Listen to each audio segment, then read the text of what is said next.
Since we're getting closer to 2025 and me making videos of woke nonsense in modern gaming, I remember having a conversation with a mate and we discussed how much we have lost in culture of video games and media, as well as how much it has fallen. When we continued to discuss older games and why we liked them, there was one question one of them asked. Do companies realise that DEI initiatives are going to lead to their own death? Or are they fully on board of this woke religion and its false hope and security? Believing when they jump off a building, thinking they'll soar into the air, but only end up falling to their demise below? Well, I'll answer that question here. Hi, I'm Mux15, and let's dive into this stupidity. Yeah, thanks again for making us eat garbage. It's not garbage. It's better. Not woker. It's garbage. If you want to support me further, subscribe right here and join my kingdom on my social media account and Discord in the description below. Assemble the army.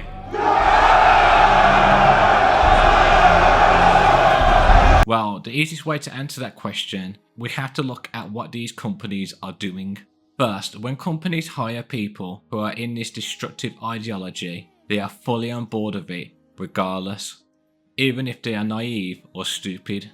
If they actually care about the industry, its customers, or even veteran developers, they will take the time to do the right things, make money, keep customers happy, and lastly, preserve and protect legacies and famous IPs. It's that simple. Because changing things not only is it going to cost them more money, but it's going to cost them a kingdom, especially one that has been built by the fan base and customers. Because here's the thing, any serious CEO or executive knows this. It takes years to build a strong brand or kingdom, but it takes minutes for it to be destroyed. The company's fate is in the hands of the customers. Once they turn against the customer, Father Time has been set in motion, and when the time is up, death has become them. That warning was always in the minds of those serious people from the 1980s to 2010. I have used this example before with the ladies at the cult convention GDC before in previous videos, but let's recap. If you want to see the full video for yourself, I'll put the link in the description. These ladies who tried to get into Sony in the 90s, as they pitched using their "we need to make games for girls," not only did they get a no, they were told never to come back here again. Now, why do you think they were told that? If you said because they had an agenda and the idea for games for girls not only was the most ridiculous idea, but it was going to cost them people's jobs, or worse, liquidate the company, you are correct. Or even said there was a console war going on and Sony did not want to hand over the crown to Nintendo or Sega on a silver platter, then you have done your homework.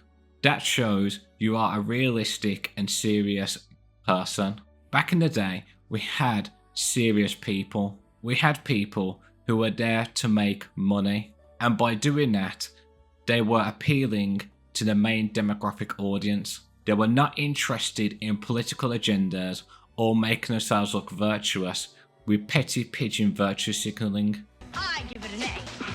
Nintendo! We're in the thick of television's annual commercial assault. Video game makers are spending $155 million in their battle for the consumer's buck, even though there's never been much of a contest out there. Nintendo has been the hottest, best-selling toy for 3 years running, and has cornered over 90% of the video game market. Mario Brothers 3 because you can do a lot of stuff that you can't do in real life, like you can fly. I like the games because like it's just like a TV show, but you're like acting it out and you're not even in it. When I do get a new game, it's fun to play it a lot because it's like exploring a new place that you've never been before. What Nintendo don't? The 16-bit Genesis system by Sega. Genesis does it all. Sega's Genesis is Nintendo's nemesis. It's one of two 16-bit systems that are already in the U.S. Sega clearly hopes to leapfrog Nintendo by touting 16-bit's advantages. You get better graphics, more levels of play, better animation on the screen, longer games, just more fun to play. Our sales right now are up about 50% versus a year ago at the consumer level. The market is down. I think that's an indication of where the consumer is going. Nintendo, however, does not plan to relinquish any ground. It says technology's only one thing. First and foremost, it's games. It's always games. It's like opening up a new movie theater that's got 16 stereophonic sound. If you don't have any fun movies to watch, who's going to go? Until Nintendo debuts its Super System here, its customers' appetite for new gadgets is being sated by Game Boy, a portable handheld machine some commercials target at adults. You don't stop playing because you get old. But you could get old if you stop playing. Originally, video games were toys. They were boy toys. But now we're seeing about 40% of the users are adult, over 18. About 30% of the users are female. It's no longer a boy toy. It's a form of entertainment. 40% of the users are adult, over 18. About 30% of the users are female. It's no longer a boy toy. It's a form of entertainment.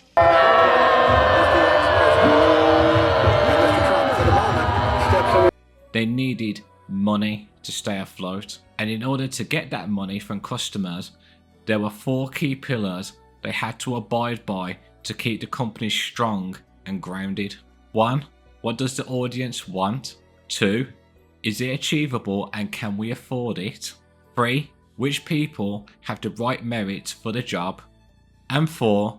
Protect and preserve the company's famous legacies, identity, and its IPs at all costs, especially from censorship. Protect them all! Those bitty old ladies did not have those qualities at all. They knew nothing about the industry or how to make money from it. They were there with an agenda and a dream that was never going to make bank, let alone was never going to happen. Those CEOs and executives could see this from a mile away. Back then, they knew if they allowed them into the company, they'll be the first to complain. They will be the first to hire people who are exactly the same as them, gender or skin colour, or worse, destructive ideologies to make clicks for themselves, not hiring based on merit, which of course is now called DEI. They will be the first to turn the workplace into a toxic mothers meeting environment. They will be the first to cause problems that shouldn't even be happening in the first place. They will be the first to burn millions of dollars into the furnace and will blame customers for their mistakes. A serious CEO or executive ain't got time to be babysitting people. They ain't got time to sort out petty arguments or false claims of harassment. They've got serious deals to make, income to be generated, and making sure the company stays afloat and protecting people's livelihoods. And in order for that to happen, they needed the best of the best. You're looking for the best of the best of the best, sir.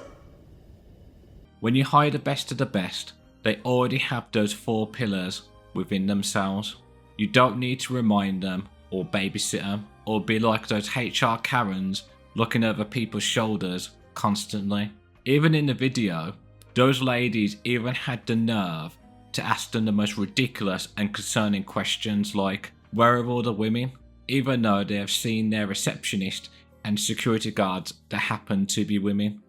What they really mean is, where are all the executives and managers who are women that I can be buddies with to form my own cliques and cults? When they were asked this, those managers and executives knew what was coming. They sounded the alarm. That's when they told them never to come back.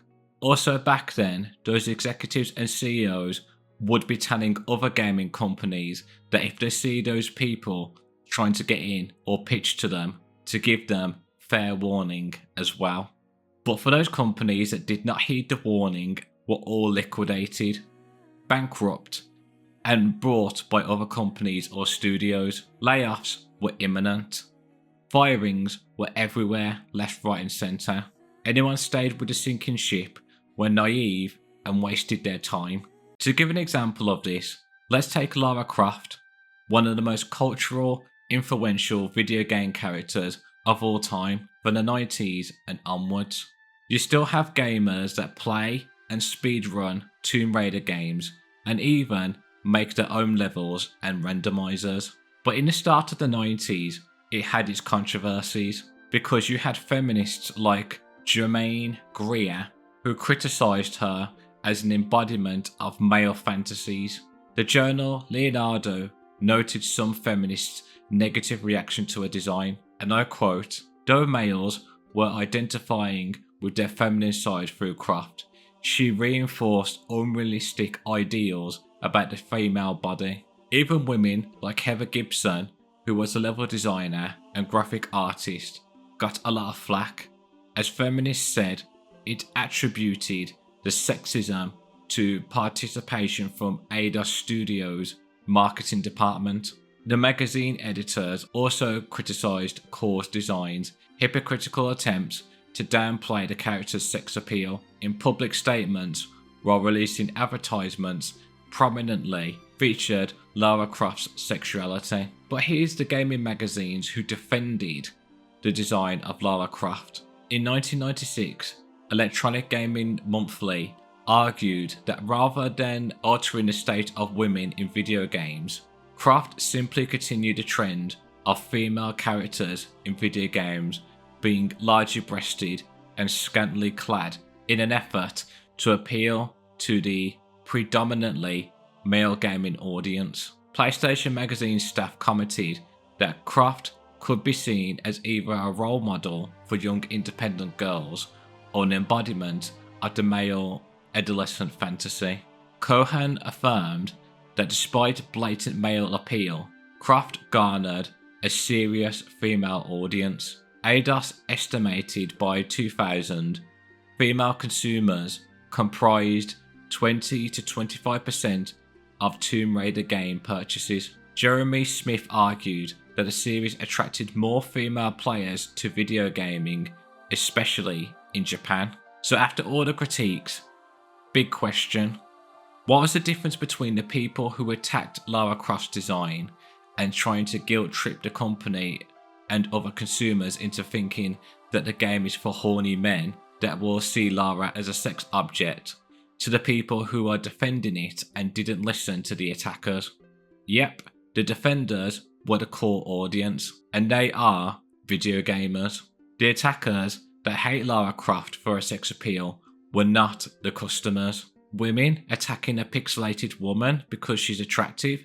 Oh, the irony. Core and Eidos Studios did not care about what the world or what people thought about their lead character, because the core audience were rewarding their efforts and praising them with those dollar bill yards. The amount of money I'm going to be making would hurt your parents' feelings.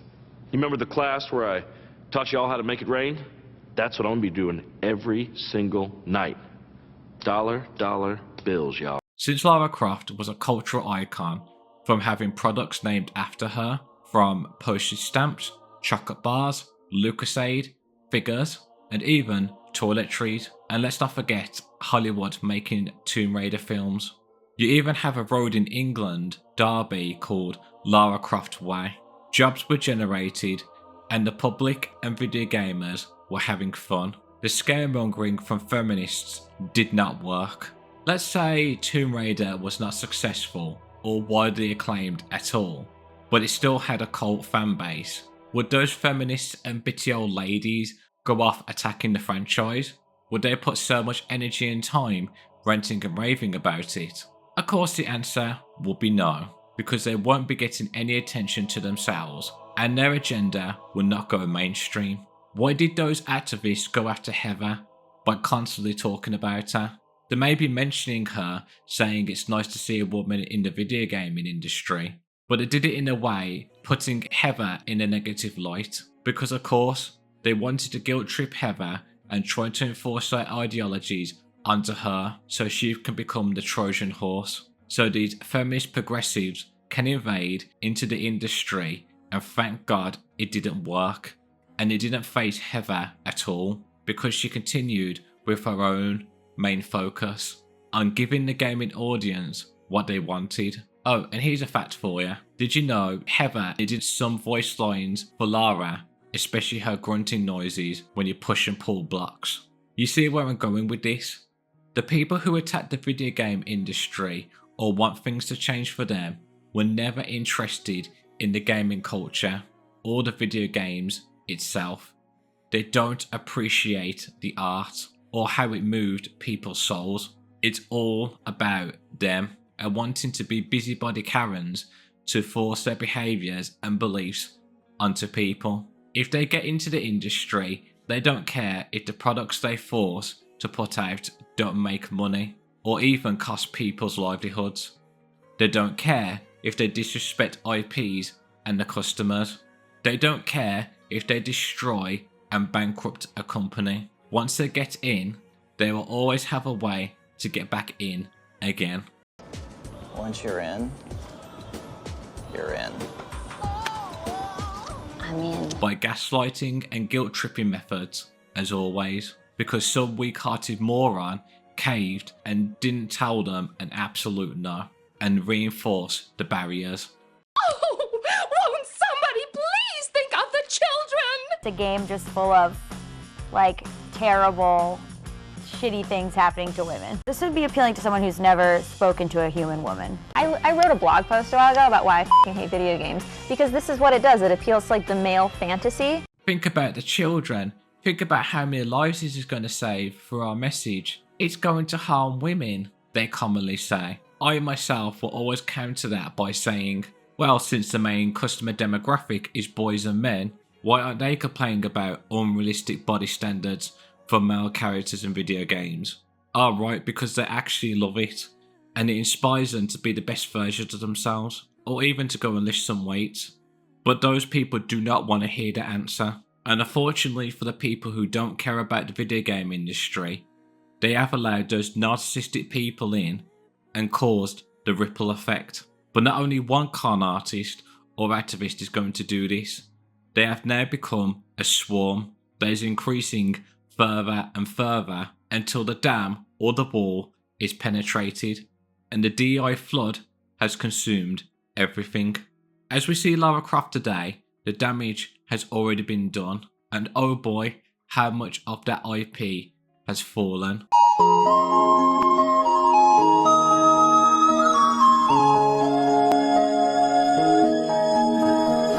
Lara has lost her majestic athletic body and sex appeal, and apparently raiding tombs to collect artifacts to show the world a culture's lost history is apparently colonialism and evil. I could go more into it, but that's a story for another time.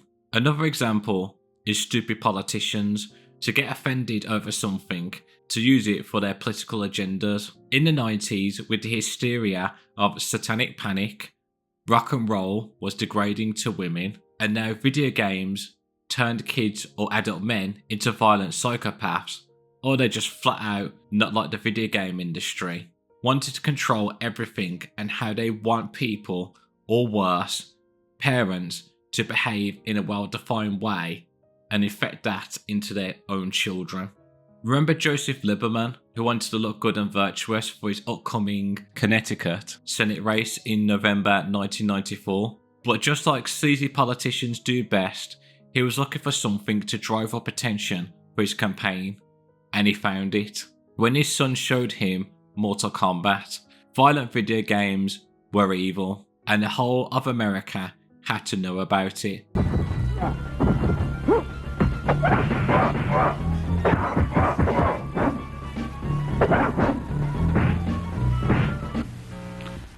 Now, the difference there, as you can see, is that that version does not have the finishing sequences, the death sequences, and in fact, instead of red blood spurting out, there's some other liquid, but it doesn't look like blood. Now the second game is Night Trap, which is a game set in a sorority house. The object is to keep hooded men from hanging the young woman from a hook or drilling their necks with a tool designed to drain their blood.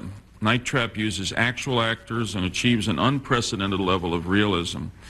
What is particularly troubling about the scene in this film that we have an extract of is a graphic depiction of the violence against women with strong overtones of sexual violence.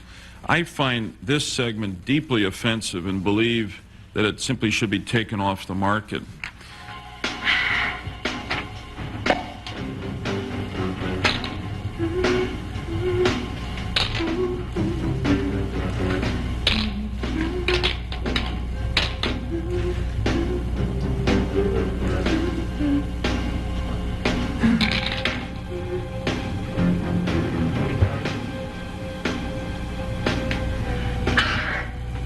Megan, this isn't gonna work.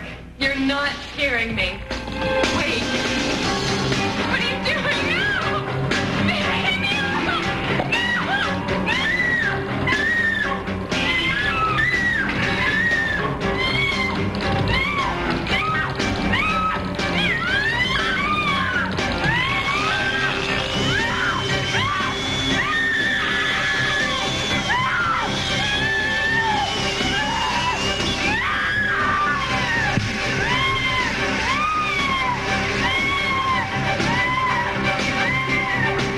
Pleased that the video game business by this action has shown that it recognizes that there's a problem here.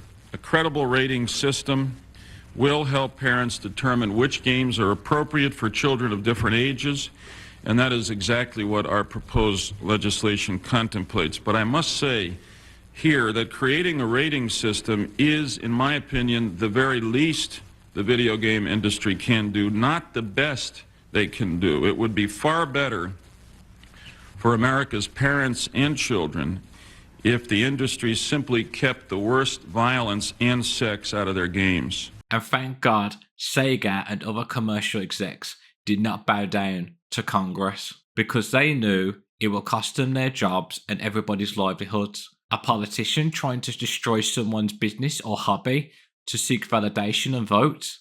Who knew?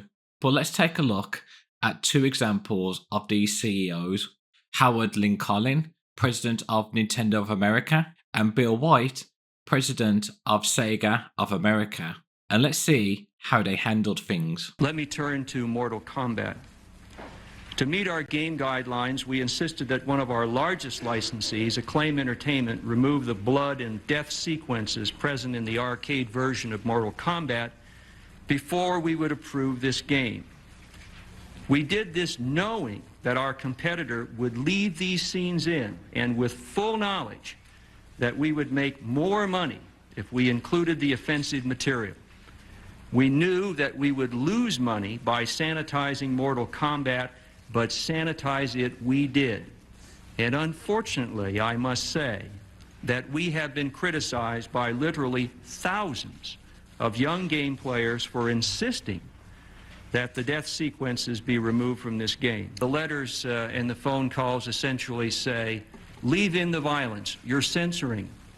We are definitely out of here. Yes! Let's be money hooking out the door! Making, Senator, is that the game ratings, it just doesn't go far enough. We have to get our hands on the game content. And we've been doing that, but like any other system, it's not perfect.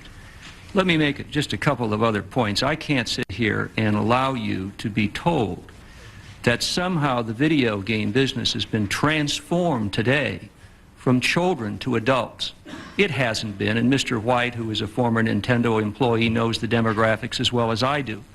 Furthermore, I can't let you sit here and buy this nonsense that this Sega Night Trap game was somehow only meant for adults. I'm not the fact of the matter is, this is a copy of the packaging. There was no rating on this game at all when the game was introduced. Small children bought this at Toys R Us, and he knows that as well as I do. When they started getting heat about this game, then they adopted the rating system and put ratings on it.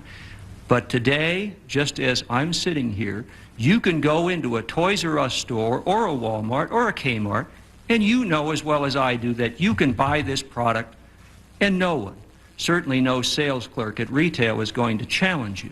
So the point I'm getting at is putting these ratings on if that's as far as we're going to go, isn't going to get us anywhere. We've got to get further into this. As you can see, evolving interactive technology has spawned a huge market that goes well beyond the child-oriented directed titles that gave the industry its start. Clearly, whatever Congress might do would affect a large, diverse group of consumers, young and old, in a volatile industry only in its infancy. Information, not regulation, is the appropriate policy. Last September, Sega completed its phased implementation of a comprehensive parental guidance program, which we began developing over a year and a half ago. The Sega program is a three-pronged approach designed to help parents determine the age appropriateness of different interactive video software. It includes a rating classification system, a toll-free hotline, and an informational brochure. Building on the motion picture industry model, the Sega rating system applies one of three classifications to each interactive program released by Sega. GA for general audiences, MA13 for mature audiences age 13 and over, and MA17, adult appropriate, not those under 17.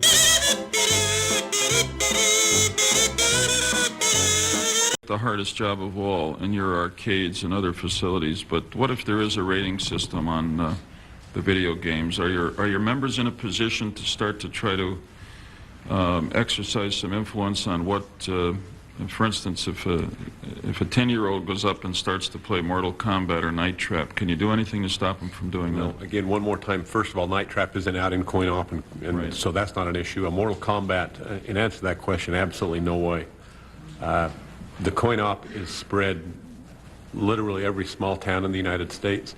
The vast majority of locations, while you're familiar and focusing on the major game rooms, that room that is housed and has an attendant, remember that there are movie theaters and grocery stores and restaurants, nightclubs, and virtually every type of location, retail outlet you can think of that today houses video games. And in most of those cases, they are not in immediate supervision.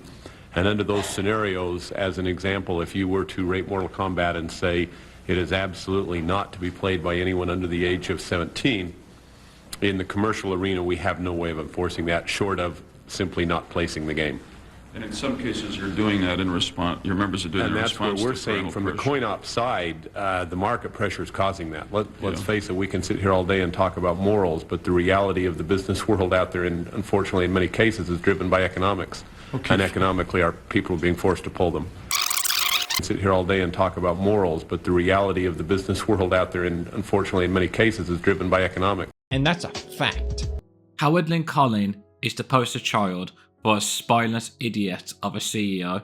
He knows nothing about the Nintendo hardware, knows nothing about the industry or the market. In the 90s, they had tons of horror simulator games. The moment Lieberman asked him if he would produce Night Trap on their hardware, he should have said he can't do that because Nintendo's hardware doesn't have the capabilities as the Sega CD does. You could tell Howard's face he doesn't care about the future of Nintendo of America or the future of people's livelihoods. His face says it all. I only think about myself and I don't have a backbone to defend myself, the company or gamers. I'm just in it for me. Bill White, on the other hand, did not fall for Joseph's victimization and called him out on his bullshit. He showed he already had a parental rating system in the company to help parents monitor their children and what they are playing. Then they leave the parents to be in charge of their own children's welfare. They were not going to do it for them. Plus, what Joseph was asking was complete nonsense and wanting a 1984 approach of censorship. Howard was and is nothing but a slimy lawyer. He attacked small mom and pop video stores for renting Nintendo's games, had backdoor deals with senators to smear Sega during the hearings about video game parental ratings. The way he shit on Night Trap as a game that has no business on store shelves is straight up disgusting. You traitor! Trying to paint Nintendo as a superior company due to their pristine image of quote-unquote family-friendly games.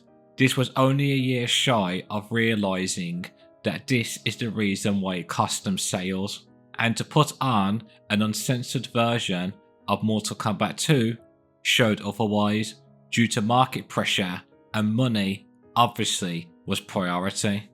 Because of course they always were. With all that is said and done, the joke is now on Howard, as on August the 24th, 2018, Night Trap, the 25th anniversary edition, was released for the Nintendo Switch. Joseph Lieberman misused his power and looked like a right nana. He was pulling every strawman argument to get those CEOs and execs to make them look bad and to make them behave in a well-defined way and be the fun police, just because he was offended by Mortal Kombat and Night Trap. When Tom Zito, the producer of Night Trap, asked Joseph Lieberman has he even played the game after making those false accusations that the girls were getting hard and he was glorifying violence, he replied, The hearings, I walked up to Lieberman and I said to him, Senator, have you ever actually played this game? And he said, I don't have to. This is filth. Really tells you it was pure sensation and to whip up drama in order to achieve censorship. Speaking of censorship, remember Jack Thompson, the first so-called video game activist who tried to sue Rockstar in the 2000s for GTA because he believed the character Tom Goldberg was based on him, as Tom says this infamous line, Guns don't kill people, video games do. Jack Thompson even said he would by any means necessary to ban the game if all similarities of himself are not removed. He ultimately failed, and that mission is still in that game today. He ultimately wanted censorship because he knew he brought all this stupidity onto himself, because he wanted attention and wanted to be the first taking down a video game company and be a moral arbiter. So now that we established why gatekeeping is important and the dangers of not doing so, why are companies not getting the message with so many layoffs, liquidations, and video game studios going bankrupt in the world of today? Well, we have to establish one key behaviour. Greedy or narcissistic people are the most vulnerable people you are ever going to meet. They are on a constant anxiety binge to compare themselves to others in order to define themselves. They may look intelligent, they may look strong-willed and fundamentally grounded on the outside, but when they have to make financial decisions, who they hire for the job, and how video games are to be made, or even worse, would rather listen to Twitter and video game journalists as their oracle. That's everything you need to know about them. All the platitudes, slogans, and saying we have your back means nothing. Oh, you're just being a conspiracy theorist. It's the chuds, YouTubers, and right-wingers telling you that. They constantly bark at one another. But their decisions, how much profit has been made, heck, even if the game runs properly without any bugs or glitches, says otherwise in a very brutal way. And as we discussed it in my previous videos about DEI initiatives, mentorship programs only for people who identify as women, non-white, and the alphabet soup mafia.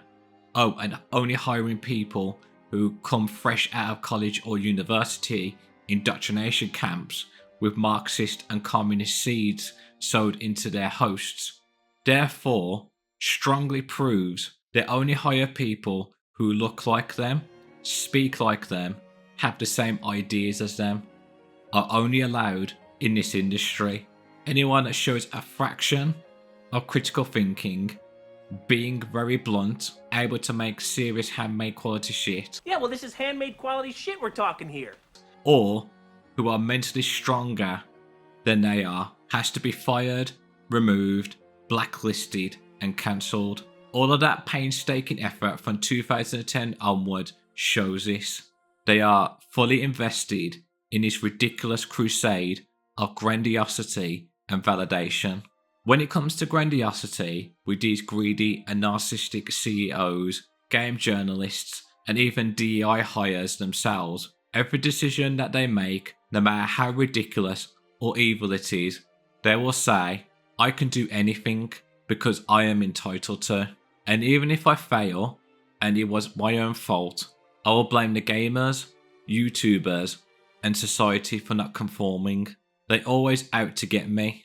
I'm the real victim here. Society is to blame! And they believe this. And as soon as they believe this destructive delusion, and they are free from consequences, nothing is going to stop them. I am the crazed CEO of Sweet Baby Inc., the DEI-obsessed censorship mafia who is currently ruining and wokeifying all of the video games that you've ever played. Thank you. Thank you, it's hard work. We are writers, we are storytellers, we are narrative designers, we are creative, we are passionate, we are funny, and we are doing this because we love it. We love it so much, in fact, that we'll do it even through the worst months of our lives, because our lives ultimately are about stories.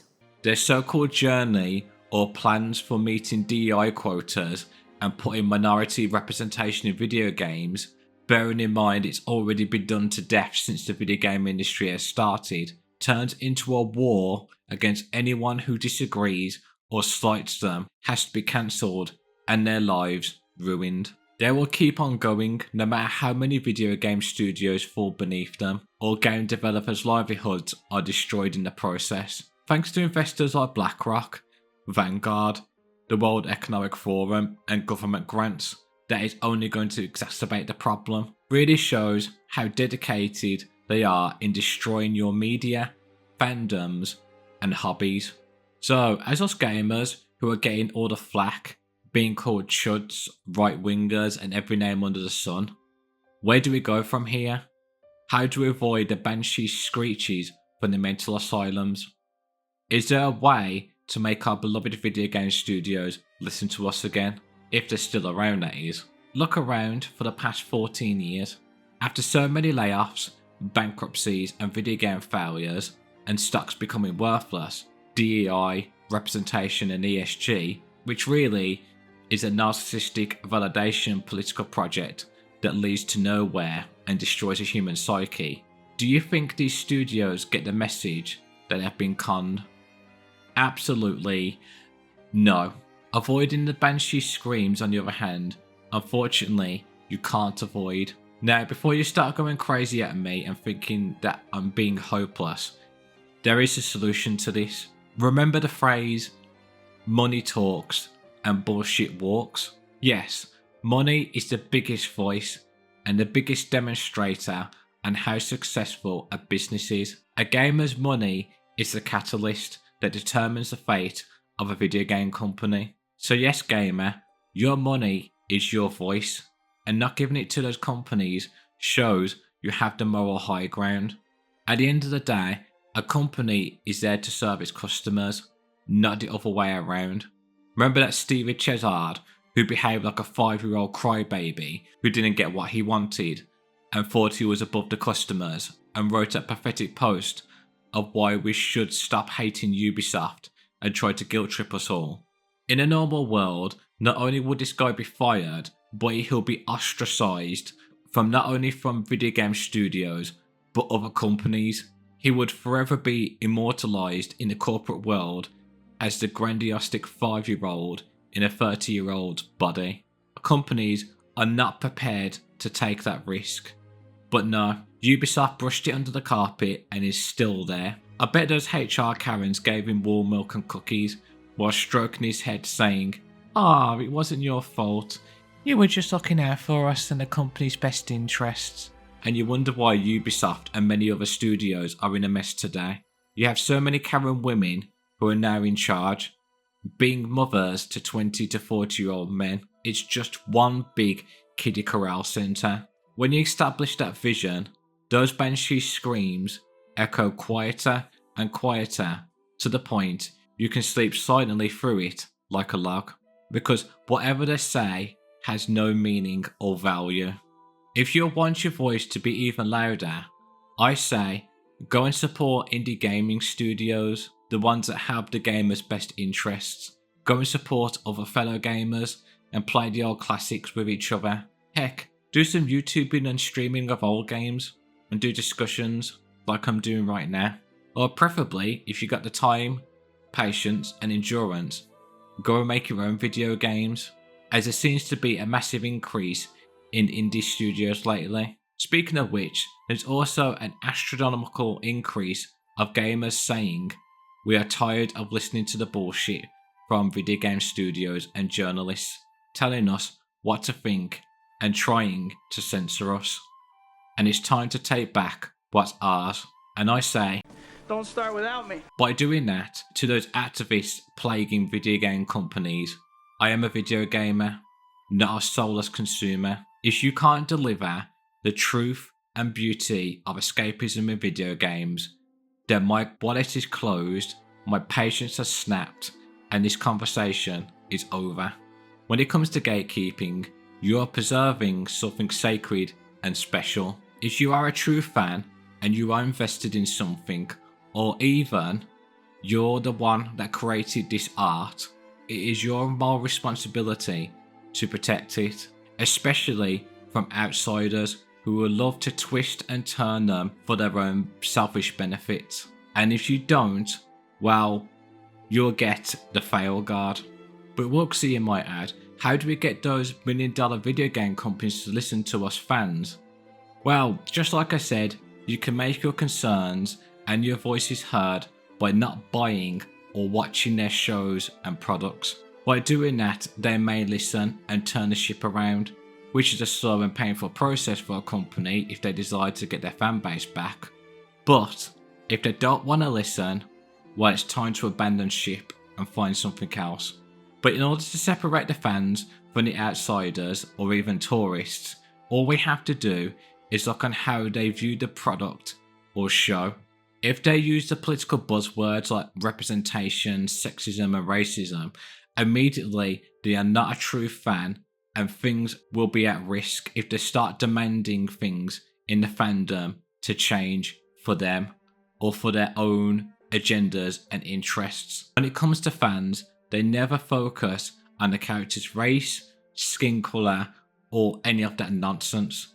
They focus on the story and the world of the franchise itself and discuss the characters as a whole and what makes them so interesting. That's right, using your soul and mind together to move one into appreciating it in the first place. So if you meet anyone who says gatekeeping is excluding, just say, yes it is, because we're here to protect something we hold dear to our hearts and appreciate the blood, sweat and tears that has gone into crafting this. And if you yourself don't like it or appreciate this art, then stay away from us tourists. Be gone. Protect the helpless. And then maybe one day, when I am helpless, you will come and protect me. Now I know recently YouTubers and many other people are saying the tides are turning and wokeness is starting to end. Well, they got the first part right, since Donald Trump has won the election and those libtards are retreating to the deserted island Blue Sky, only to be eating each other and themselves alive. However, only the DEI and ESG methods are dying, but the new wokeness is about to be born, called Bridge 2.0 Initiative. Wokeness is like the monster from the film The Thing, who morphs into whatever makes the prey let its guard down or what makes them vulnerable the most. Then it kills, consumes them and adopts its prey's form.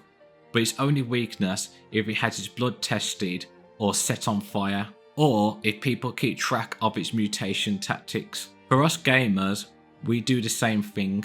We look at the trailers and we do a woke test to see if it has an agenda to push, and also look who has worked on the game, and then we have the answer. So don't get comfortable beta testers, the war is not yet over. We have still got 5 years of this evil left to go.